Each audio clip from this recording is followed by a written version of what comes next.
Bejn l-2010 u l-aħħar ta' Ottubru li għadda ġew skrappjati xejn inqas minn 46,185 karozza.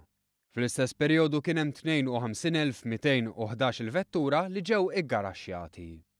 Dan ħareġ minn tweġiba parlamentari tal-Ministru għat-Trasport Joe Mizzi meta kien mistoqsi dwar l-ammont ta' vetturi skrappjati jew garaxxjati fl-aħħar 5 snin. Jirriżulta li s-sena 2011 kienet l-aktar waħda attiva f'dan ir-rigward b'iktar minn 18,000 karozza skrappjata u madwar 10,000 oħra ggaraxxjati. Minn dakinhar in-numri baqgħu jonqsu kull sena għalkemm l-2015 tidher li se tirreġistra żieda fin-numru tal-vetturi skrappjati għall-ewwel darba f'4 snin. Fil-fatt bejn Jannar u Ottubru li għadda ġew skrappjati 4,700 karozza, aktar minn 1,500 karozza fuq it-total tal-2014.